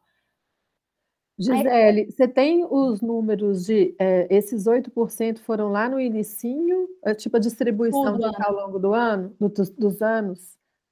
Isso são as 1.700 unidades habitacionais totais, Ana. Então, eu falo do investimento da autogestão, porque isso, a gente acha que acontece, né, é que tem um grupo na Urbel totalmente refratário e contrário à autogestão. E aí isso aconteceu no início e eles ficam usando o argumento de que tudo deu errado e que dá muito trabalho, enfim, né? Exatamente. Depois eu te passo os dados que eu tenho, Ana. Aqui foi um mapa que a gente fez para situar esses conjuntos. Vocês podem ver que eles estão espalhados pela cidade, né? Um mapa de Belo Horizonte aqui, situado em Minas, a gente elaborou dentro do projeto de extensão. E no total, são 19 conjuntos, entendendo aí que tem conjunto que, como Vila Régia, tem a fase 1 e 2, então desmembrando cada uma das fases, a gente tem 19 conjuntos habitacionais, 1.700 unidades habitacionais, cerca de 6.800 moradores beneficiados e 58 milhões de reais em recursos, que vocês podem ver, não é tão expressivo, recursos da época, tá? Esse valor não foi corrigido, não. Mas perto dessa produção oficial é pouquíssimo expressiva, né? E aqui isso que a gente está chamando de rede heterogênea, que é um conceito que vem lá do John Wall, mas que a gente está tentando formular outro em cima disso, só para mostrar a complexidade desse processo, né? Que onde que está, né, a assessoria técnica dentro disso daqui? E a gente tentou organizar essa rede de fatores e agentes dentro daquelas 4 categorias lá do repositório, que são os grupos organizados, as atividades, as experiências e os marcos legais. Então, resumidamente, né, isso vem muito, o processo de autogestão, ele nasce muito do processo de redemocratização, né, muito estimulado pelos governos populares, pela Constituição de 88, pela Lei Orgânica Municipal de Belo Horizonte, que é feita em 90, mas também por um problema que são as enchentes, que deixam inúmeras famílias desabrigadas, que acontecem nas décadas de 70, 80 e 90. Então, assim, essas famílias conformam esse grupo que depois vem a ser chamado de sem casa. Muitas vezes a gente conhece também como sem teto, mas em Belo Horizonte eles são denominados sem casa. Que, de alguma maneira, acabaram, né, fazendo diversas mobilizações sociais e se organizaram em um grupo que, no primeiro momento, era a ASCA, que eu já mencionei, e que tinha um apoio muito grande da Igreja Católica, que teve essa campanha da fraternidade, se não me engano, de 93, que visibilizou esse problema na cidade, e, ao mesmo tempo, apoiou, seja com recursos financeiros, seja na organização dessas famílias em núcleos por moradia na cidade. Esse processo todo deu origem à eleição da Frente BH Popular, que é essa que formulou a Política Municipal de Habitação que eu citei, né, alguns dos critérios adotados, que tinha uma agenda da reforma urbana muito clara, falava da participação popular e tinha um corpo técnico militante que já apoiava o Sem Casa antes. Então, são esses fatores que levam à criação da política municipal de habitação, que, de alguma maneira, tenta trabalhar duas vertentes. Essas são informações da Mônica BD, que é essa técnica, né, do poder público, que atuou exaustivamente na criação da política, tanto a municipal de habitação quanto o próprio projeto autogestionário. E a Mônica menciona, né, a vertente interna era essa preparação de um campo institucional, porque existiam pessoas dentro desse corpo técnico da Urbel que não entendiam a necessidade da criação de uma política de autogestão. E aí a ideia era realmente de fazer com que essas pessoas tivessem consciência desse processo, da importância dele, e isso culminou na criação do orçamento participativo. E a vertente externa foi uma vertente mais de conscientização dos próprios movimentos, mas também de uma tentativa de capacitação de um corpo técnico para assessorar esses movimentos nesses processos de autogestão. Então, inclusive a usina participou desse seminário de assessoria a movimentos populares, que a ideia era de contar, né, as experiências de São Paulo e, de alguma maneira, capacitar essas pessoas, e aí participaram desde estudantes até profissionais que já atuavam na cidade, seja militantes ou outros interessados. E os modelos de referência vieram de Ipatinga, São Paulo e as experiências uruguaias de cooperativismo. E aí foi tudo isso, junto da criação do orçamento participativo da habitação, que deu origem aos conjuntos, para mostrar assim, a complexidade, né, essa rede, essa trama que conforma esses conjuntos. Bom, então quem são esses atores, né, envolvidos no processo? As famílias, os movimentos sociais e as frentes de trabalho remuneradas, elas poderiam ser caracterizadas aí dentro daquela perspectiva da discussão da Silk, como lideranças e famílias, movimentos sociais ou despossuídos de recursos. No entanto, famílias e movimentos sociais, eles ocupam lugares distintos. As lideranças, muitas delas se profissionalizaram, mas não só por causa disso, os beneficiários eles também encontram uma certa distância em relação ao processo. Nas falas atuais, muitos deles tratam o movimento social e a própria associação como algo distante, como se eles não pertencessem àquilo. Eu acho que muito motivado por aquela questão da necessidade da habitação, né? Então, eles compuseram aquele movimento muito imbuídos da ideia de conquista da casa. Algumas pessoas adquiriram aquilo que a gente está chamando de formação política ou de consciência acerca da própria situação e deram conta de compor outros movimentos posteriormente, mas outras não. Então, a gente faz uma distinção aqui entre famílias e movimentos sociais, entende que eles são todos parte dessa classe, né, ou desses recursos dos despossuídos, mas que tem uma característica distinta. Assessorias técnicas, então, né, dispõem dos recursos culturais, as instituições de ensino, muitas vezes, também fazendo esse papel de assessorias técnicas, como o caso do RSV, né, em que compõem, existem outros conjuntos também, Santa Rosa 2, que é da segunda geração também, foi a mesma coisa. A instituição religiosa dando apoio, assim como as instituições de ensino, mas, né, uma distinção, o Estado e o setor privado. O setor privado, aí, muitas vezes, fazendo papel de terceirização de serviços. Bom, e aí, só para chamar a atenção, a assessoria técnica, obviamente aqui a gente está fazendo esse recorte de arquitetos, urbanistas, engenheiros, mas essas assessorias técnicas eram compostas, além desses dois grupos de profissionais, por assistentes sociais, advogados, profissionais como a CENIR, que tinham atuação não só no projeto e na obra, mas na conquista de terreno e dos recursos, né? Então, uma maneira, inclusive, de fortalecer a luta, no primeiro momento, até no pós-morar, como eu mencionei, que houve a continuidade, em alguns casos, da assessoria social. Bom, aí é uma carinha de cada um desses conjuntos que compõem a autogestão de Belo Horizonte.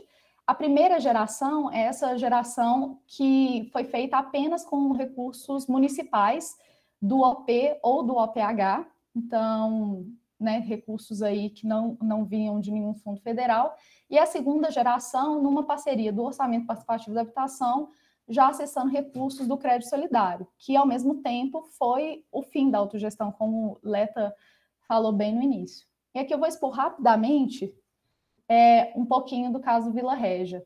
Bom, não vou falar desses dados gerais, não, mas são 80 unidades habitacionais de 3 dormitórios, está inserido, poderia-se dizer assim, né, nos limites da cidade de Belo Horizonte, no entanto, num contexto bastante suprido de mesoestrutura urbana. Vocês vão ver que essa é uma imagem de 2002, quando o conjunto estava recém-finalizado, e aqui uma imagem do ano passado, que mostra que, na realidade, essa área já era bastante suprida, né, e adensada, suprida de mesoestrutura, e conta, né, com essa área de parque que as pessoas mencionam utilizar. O momento de organização aqui foi... Existem 2 braços do movimento Sem Casa, um que era mais pró-ocupações e o outro mais tentativa de negociação com a prefeitura, assim por dizer, para simplificar. E nesse primeiro momento, em que essa divisão ainda não estava muito explícita, o movimento recorria a essas ocupações, não ocupações urbanas da forma como a gente conhece, mas essa ocupação de ficar acampado em determinadas áreas. E eles optaram pela ocupação da Igreja São José, no centro de Belo Horizonte, e cerca de 600 famílias ocuparam por quase 2 meses essa igreja, e muito por causa disso, a Igreja Católica se sensibilizou e acabou apoiando esse movimento do Sem Casa em BH. Aqui é a foto das crianças, são as fotos que a gente coletou ao longo da pesquisa. Aqui, com a área já adquirida do conjunto Urucuia, houve uma venda incorreta por parte da prefeitura, que 80 famílias, que são essas famílias do Vila Régia, não deram conta de serem assentadas nesse conjunto Urucuia, e as famílias precisaram procurar uma nova área na cidade, próxima a essa área original do Urucuia. No entanto, os moradores lá do Barreiro, os moradores originais do bairro, os futuros vizinhos desse conjunto, eles reivindicaram, eles não queriam que essas pessoas fossem para lá morar. E aí eles começaram a fazer manifestações junto do poder público para evitar que os sem casa fossem morar, porque, segundo eles, seria um problema que pessoas, entendendo que o Barreiro é uma região de classe média baixa, então, essas pessoas se dispuseram contra a ida do conjunto. O Guilherme, que é o assistente social, liderança do Vila Régia e morador, ele chama isso de apartheid social, né? Na visão dele, isso foi um grande apartheid, e eles fizeram abaixo-assinado, e isso daqui é uma das manifestações da ASCA. Eles fizeram missas, reuniões, fizeram uma carta de apresentação para a comunidade, explicando por que eles estavam indo para lá, né, morar ali, que eles conquistaram aquilo dignamente. No entanto, a população local insistia deles não irem de forma alguma.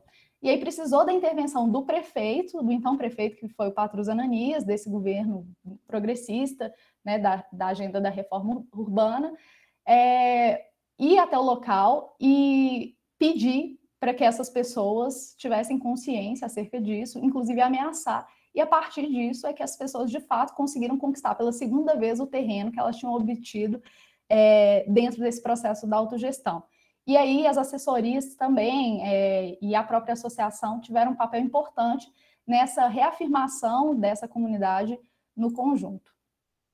Aqui o projeto foi feito, né, a implantação do projeto do residencial Vila Régia. Os nomes das travessas têm relação com essa história da autogestão, né? A Travessa Uruguai, a Travessa Itália tem a ver com a ligação com a Igreja Católica, Travessa Brasil e Travessa África, segundo eles, por conta da origem dessa comunidade. Foi feito em 2 etapas, o que está em roxo foi executado primeiro, são as 23 unidades, e as outras 57 em rosa. Esse processo de projeto foi feito sem intervenção direta desses moradores, mas eu vou mostrar aqui, né, a planta da unidade habitacional, esse tipo de unidade geminada em fita, 3 quartos, que também, assim, o fato de ter a conquista de um quarto a mais foi algo importante.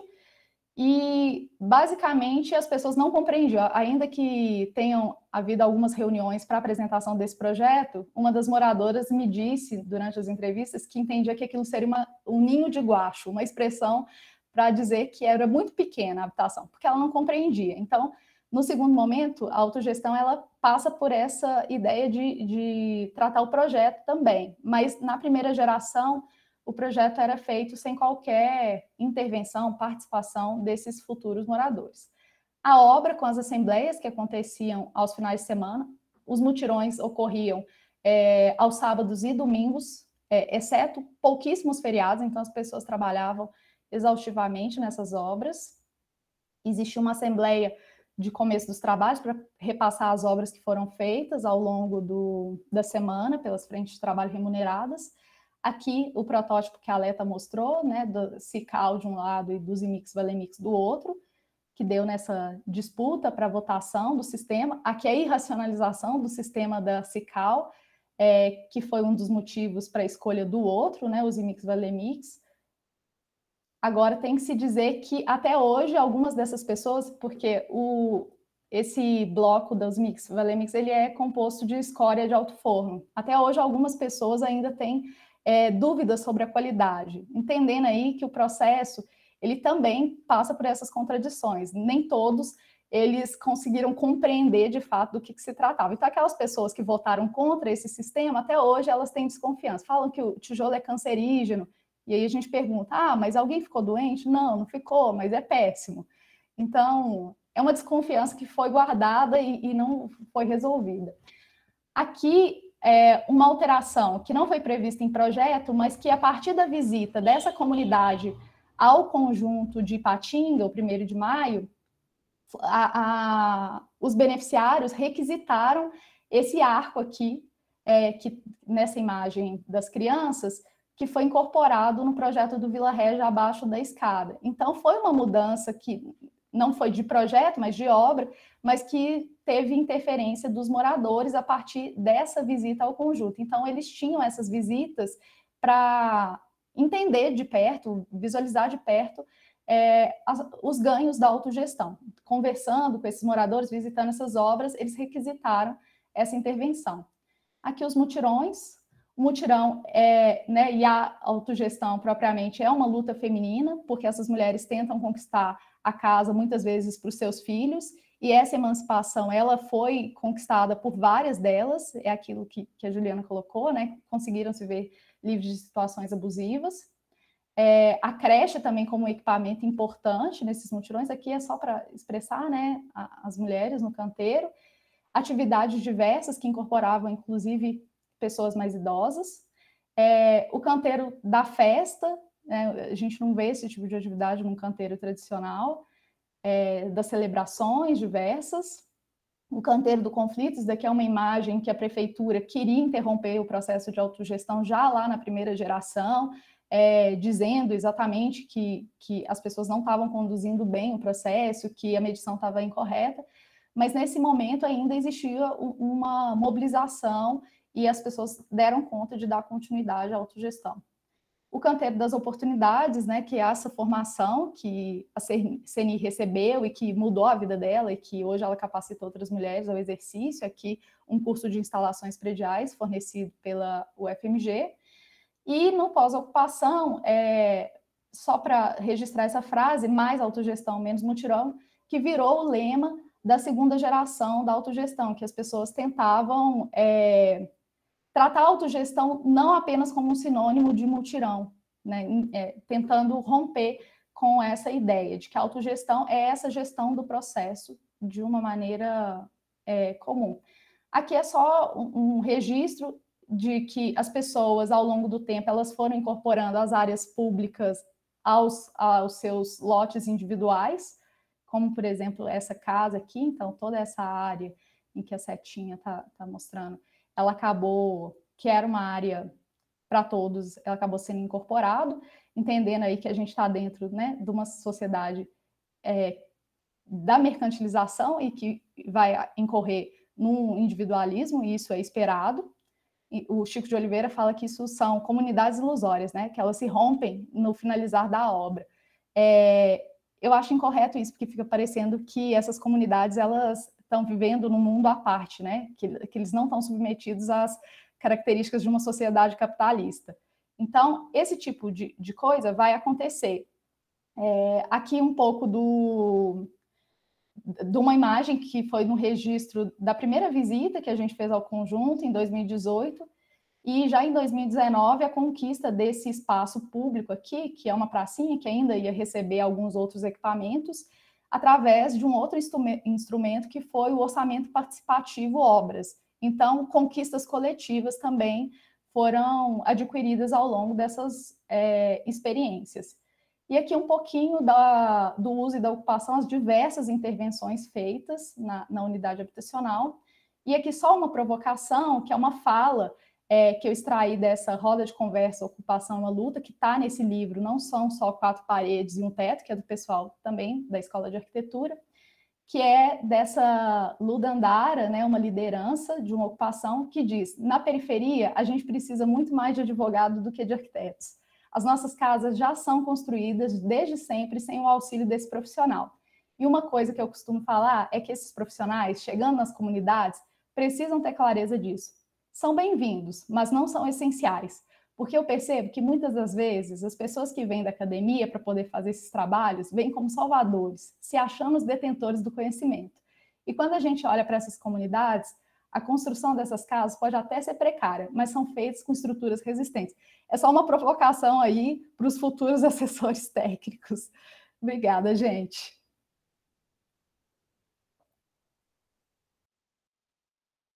É uma boa provocação essa, Gisele. Obrigado pela tua participação. Desculpa ter estendido tanto. A Leta também, a riqueza, né? A riqueza de apresentações, a consistência desse trabalho nos leva a muitas reflexões. Mas eu vou abrir aqui para a Juliana, que quer fazer um comentário, Juliana. Boa noite, obrigada, professora Leta e José, pelas apresentações, foram muito maravilhosas. E pegando o gancho, por isso que eu ergui a mão primeiro, assim, que eu queria engatar nesse último comentário da Gisele, no sentido que essa é uma percepção minha já um pouco antiga, desde que eu comecei mais para a prática com os projetos de extensão aqui na universidade onde eu trabalho.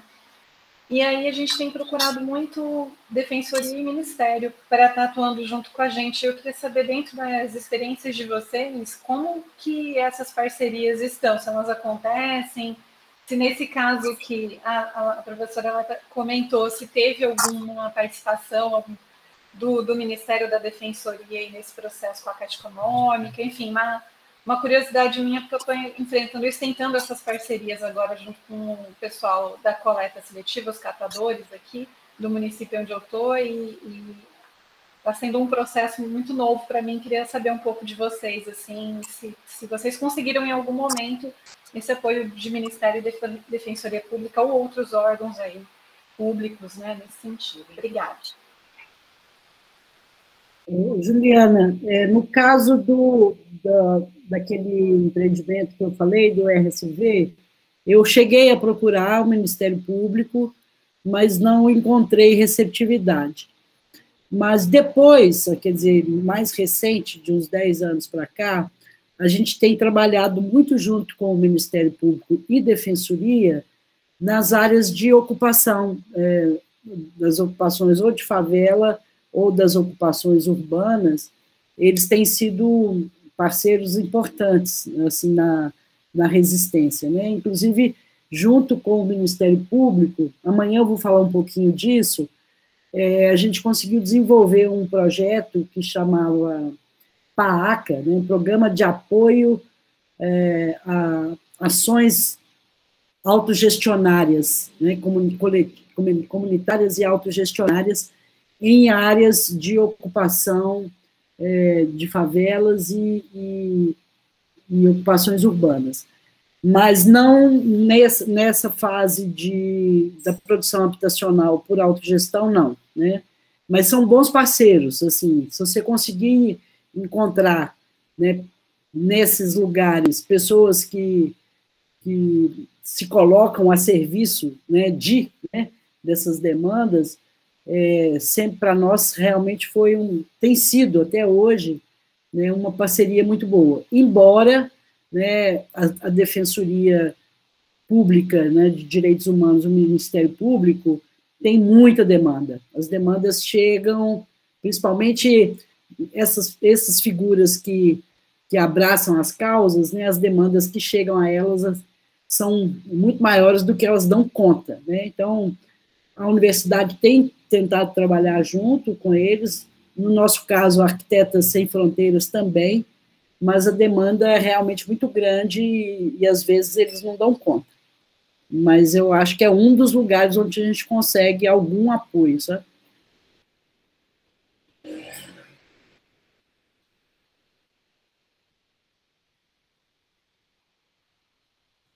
O João está com a mão levantada.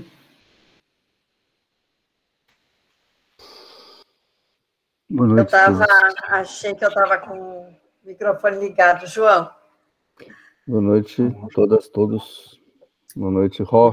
Não tinha visto você ainda. Gisele, eu me metendo aqui de novo nos teus assuntos. Que ótimo. Sim, eu fiquei com uma pulga atrás da orelha, né, por conta, na tua descrição, né, do passado, né, e tendo coadjuvado nesse passado, eu também fico me perguntando até que ponto, como é que foi o depoimento da Mônica, né, em relação a essa resistência, né, dentro do governo, ou na URBEL, ou... Sim, seria importante você caracterizar, né, isso. Sim. Por conta, assim, senão fica parecendo que existia uma ala, né, contra e outra ala a favor, né, e no fundo, assim, o que existia era uma pluralidade de posições, né, em relação... Secretaria de governo funcionava de um jeito, chefia de gabinete, né, junto com secretaria de governo, tinha uma determinada posição que, no final das contas, acabava criando um certo cerco, né, em torno do Patrus, tinha uma relação entre o PCdoB e o PT, né, que marcava muito a gestão, né, da URBEL naquele momento, né, e aí a subdivisão interna, né, a presidência do PCdoB, as diretorias, né, com o pessoal mais ligado ao PT, e a parte administrativa ligada ao pessoal da burocracia. Assim, o que eu me lembro. Então, como você passa meio de raspão assim, nessa conversa, acho que era importante qualificar isso, né, por conta justamente de... não é dar o nome aos bois, não é o nome que interessa, né, mas a gente perceber que o enfrentamento, né, a favor da autogestão, né, ou pelo menos a forma como a gente se engaja, né, nos processos, na defesa de processos autogestionários para produzir a moradia, né, a gente dorme às vezes com o inimigo, né? Assim, a gente está convivendo ali lado a lado, né? E tem que, em determinados momentos, né, ficar ali negociando com o cara que é teu parceiro, né? Então, eu queria colocar isso em relevo, né, porque fica sempre parecendo a luta do bem contra o mal, né? E não é, né? Assim, é muito mais complexo, né, do que isso. Eu imagino que lá em Ipatinga devia ser a mesma coisa, assim como era em São Paulo também, na gestão Erundina, enfim, era um Deus nos acuda, né? Assim, a gente está sempre brigando com o vento e com os moinhos de vento também. Na verdade, João, a gente ainda vai fazer essa fala um pouco mais cuidadosa com a Mônica, porque a gente teve algumas oportunidades de conversa com ela e fica muito caracterizado nessa divisão PCdoB e PT, né? Mas sem entrar muito nisso. Mas eu entendo que, na verdade, o grupo que apoiava era um grupo até pequeno, né? Dentro da estrutura que existia naquele momento, apoiador da autogestão, em comparação com esses adversários, pessoas que não acreditavam, de fato, na autogestão. Mas, sem dúvida, isso precisa ser caracterizado melhor e essa fala já está prevista, a gente já até fez um escopo de entrevista para ela. Ela vai acontecer. Mas obrigada. Legal, bacana.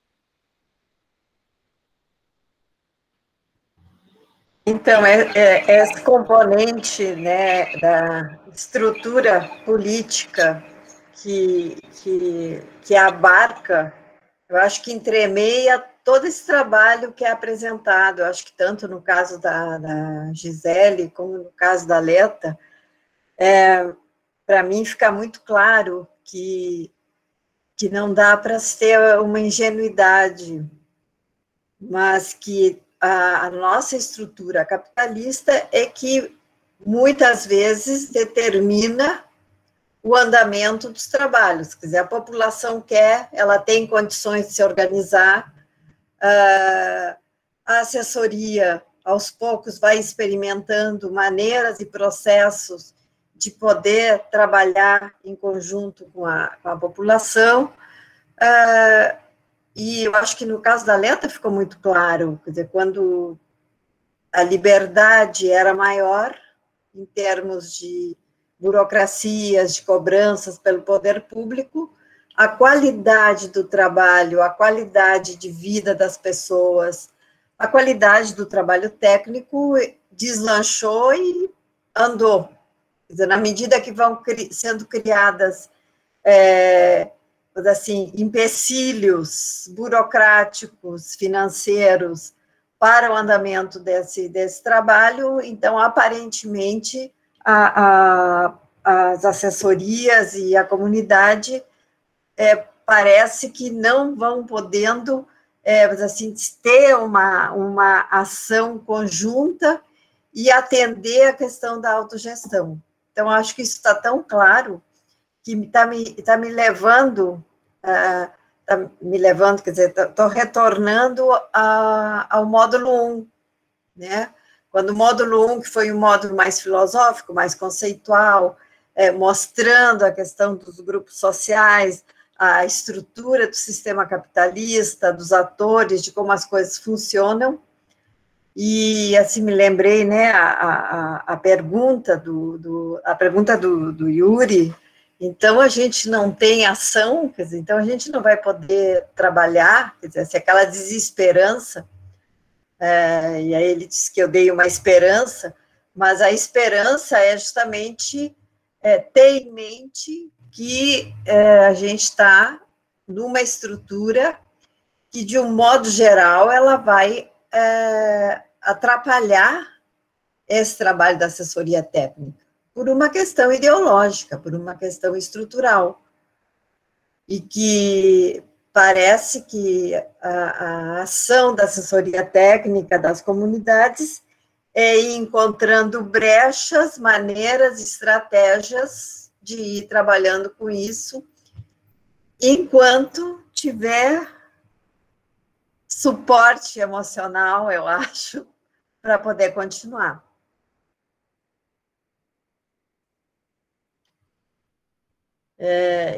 João, tu falaste em moinhos de vento, eu acho que sim, né?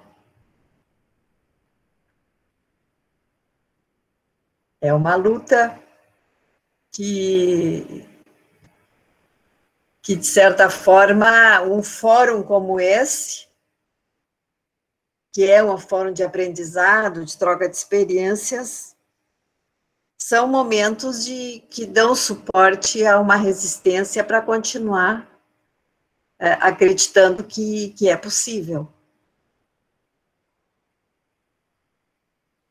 Não sei se alguém tem mais alguma colocação sobre as apresentações. Isabel, eu, na realidade,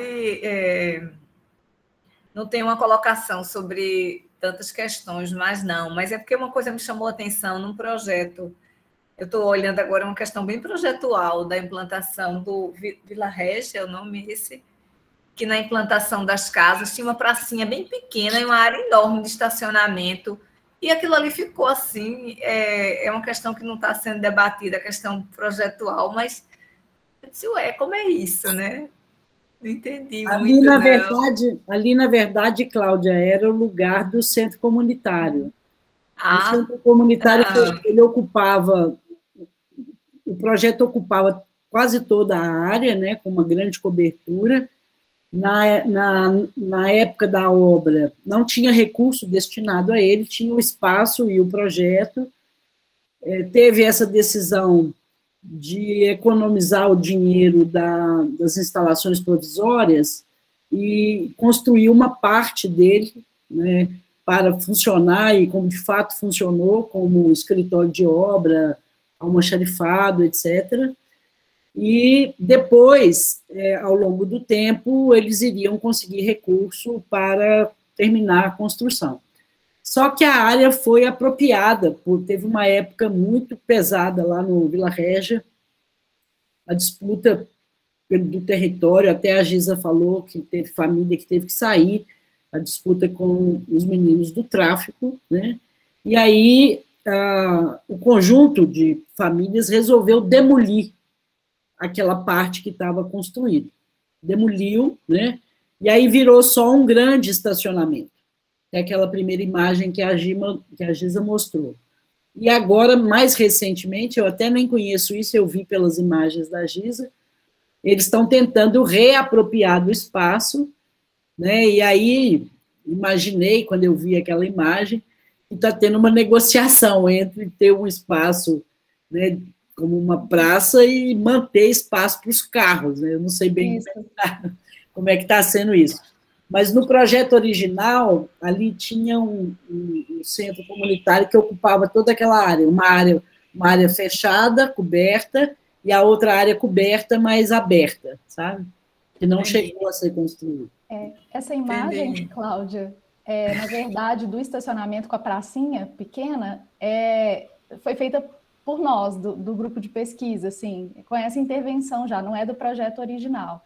E essa é a situação atual, que eles conquistaram essa pracinha e a área de estacionamento consolidada, né? Porque eles já utilizavam dessa maneira. Mas as crianças jogam bola lá na pracinha em meio aos carros, da mesma forma. Tá legal. Obrigada, Gi.